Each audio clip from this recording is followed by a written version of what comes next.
Era madrugada em Manaus. Por volta das 4 da manhã, o silêncio da estrada dos franceses foi interrompido por um forte impacto.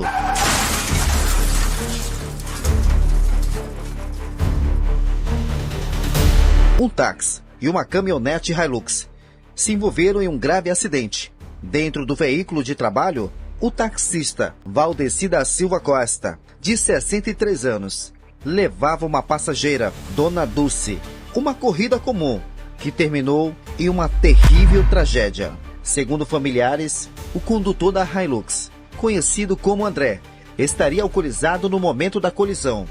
As imagens que ficaram foram de total destruição.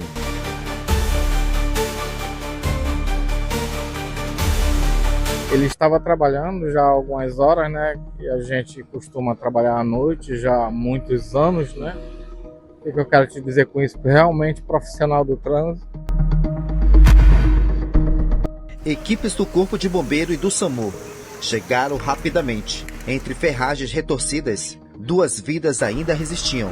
Valdeci e a passageira foram resgatados com vida e levados às pressas para o hospital e pronto-socorro 28 de agosto. Era a carreira dele profissional, né? Então, naquela noite, foi uma noite muito agitada, festa no Sambódromo, uma noite muito animada na cidade. E quando ele foi atender uma chamada e ele, no retorno, foi deixar uma amiga dele, da passageira dele, que estava no carro também. E ao retornar com a passageira com a qual ela foi machucada, infelizmente aconteceu esse fato, né, de uma pessoa irresponsável, porque as pessoas insistem em se alcoolizar e dirigir. Essa consciência, ela precisa existir, que não combina. Né? Sou profissional do trânsito há mais de 35 anos. Eu já vi muita coisa acontecer. E a gente nunca espera que aconteça com a nossa família. E no momento, o meu irmão ficou consciente, ele teve aquela ideia de me ligar, porque a gente foi muito ligado, parceiro de trabalho, irmãos, né? E a gente sempre trabalhando junto. Ele me ligou e eu imediatamente cheguei junto do acidente. E ali ele estava preso, as ferragens, né? Foi um acidente muito violento. O rapaz entrou na contramão, arrastou ele até a calçada de pedestre, derrubou uma parada de ônibus e ali ficou toda uma desgraça, vamos dizer assim. Dentro do carro. E o meu irmão ficou preso, mas teve que primeiro tirar a passageira dele, que sofreu muitos danos, né, no rosto, na cabeça, quebrou a costela, perfurou o pulmão. Ela está numa situação delicada, né? E o meu irmão, com a perna quebrada, foi conduzido pelo SAMU, pelo Corpo de Bombeiro.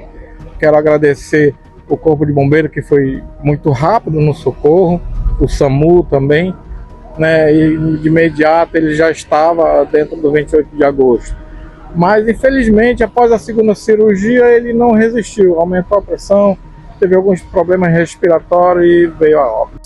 Falando de Valdeci, era aquele cara que estava presente na vida de todo mundo, querendo ajudar, querendo participar, um cara trabalhador.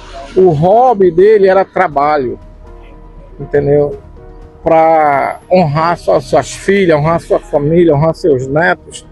Era um rapaz totalmente equilibrado, nunca deu entrada numa delegacia, nunca teve problema com justiça. Então fica difícil, sabe?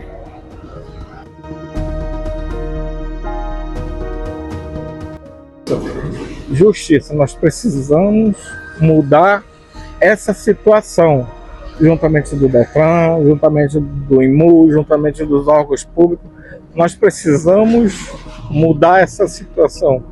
Dirigir embriagado não combina. Não combina beber e dirigir. Existe táxi, existe aplicativo, existe mototáxi, existe várias maneiras de você ser conduzido sem que seja preciso você dirigir embriagado, né? Então aqui está o nosso repúdio, aqui está nosso grito de socorro. Justiça. além desse acidente, essa tragédia que ceifou a vida desse grande homem, Valdeci, de 63 anos, ele foi submetido ao 28 de agosto. A segunda família teve aí uma suspeita de negligência. E como foi? Você que estava acompanhando o seu pai naquele pronto-socorro, e o que os médicos falaram em relação à saúde dele? Bom, a princípio ele deu entrada, falou que ele tinha tido fratura na perna, né? E ele ia fazer uma cirurgia dentro de 2 dias. A cirurgia ocorreu na segunda-feira. Não tivemos uma resposta muito clara do que foi feito, mas no dia seguinte, após a cirurgia, eles esclareceram. Até aí tudo bem, tudo estava correndo tudo ok, ele estava reagindo bem, ele estava falando, ele estava interagindo. Estava tudo normal. Tudo ok. A perna era só a partir da recuperação após a cirurgia. Aí, simplesmente, 2 dias após a cirurgia, na quinta-feira, chega lá a notícia: o senhor vai entrar para a sala de cirurgia. Porque perguntamos daqui, perguntamos dali. Aí a única resposta que nós tivemos que ajuste de pino dos ferros que foram colocados na perna dele. Aí é que vem a pergunta. Na segunda ele fez uma cirurgia. Somos leigos, mas temos noções que para uma cirurgia tem toda uma equipe, tem que montar todo um cronograma, tem que preparar paciente, né? Fora cortar, enfim, engloba várias coisas. Então ele fez a cirurgia na segunda, colocou o ferro na segunda, e como é que 2 dias depois ele tem que ajustar os pinos novamente? E foi isso que falaram pra gente. No caso, a partir desse momento que eles foram ajustar o pino, até naquele presente momento a saúde dele estava boa, ele estava falando, estava se mexendo, estava fazendo, teve os seus sinais vitais perfeitos. E depois disso aí, o que aconteceu? Teve uma piora? O que ocorreu ali? A cirurgia demorou, ele entrou por volta de 1 e pouco da tarde, de sexta-feira. Deu 6, deu 7, deu 5, 7, 8 horas e nada dele. Quando liberaram ele para UTI, já com a pressão alta e a saturação baixa. E de lá... E uma pessoa sofre um acidente no sábado, entra com uma perna quebrada e sai morto. Essa é uma explicação assim que é um entendimento que a gente não consegue entender. A gente da família fica nesse entendimento, entendeu? E a gente vai cobrar a resposta disso aí, porque é muito estranho, porque tem gente que entra com tiro, facada, sai normal. Agora com uma perna quebrada, sair desse jeito aí, é difícil aceitar, até é difícil entender e procurar entendimento para essa coisa aí. Entendeu? Eu não sei o que aconteceu, eu não estava no hospital para dizer o que fizeram, entendeu? Os procedimentos que seguiram, isso mas quando se faz para fazer uma operação, tem todo o pré-operatório, saber se o cidadão tem diabetes, tem pressão alta, se tem problema no coração, problema cardíaco, para poder aguentar uma operação. Agora, tipo uma triagem, agora quer fazer 2 operações em menos de 48 horas e a pressão nunca baixava. O quadro de saúde dele, atualizaram para vocês e falaram como que ele está naquele momento dele? Não, falaram que não atualizaram o quadro de saúde? Não. Só a única coisa que falaram vagamente é que a cirurgia tinha corrido tudo bem, tava esperando ele se recuperar. E aqui é a irmã dele, A irmã dele, como é seu nome? Valcilene da Silva Costa. Valcilene, a sua visão, que nem do sobrinho aqui, é a mesma visão? Ele entrou falando, ele entrou bem. Como é que ele saiu morto? Ele entrou falando. Ele entrou brincando com as filhas. E saiu de lá morto.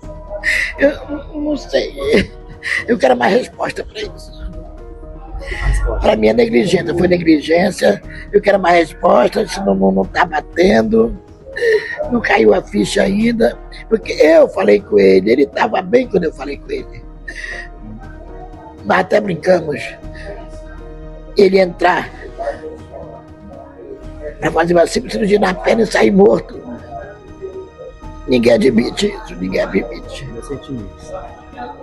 E agora a família quer uma resposta da direção do 28 de agosto e da Secretaria de Estado de Saúde para dar um retorno para a família mediante aos relatos que eles manifestam aqui através do Portal Ampara Manaus.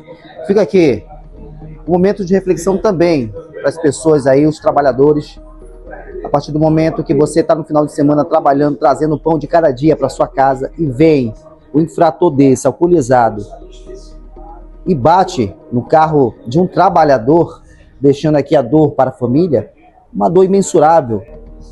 Até nós nos solidarizamos com toda a família. Daqui a pouco ele vai para o cortejo, mas fica aqui a pergunta e reflexão para o Estado.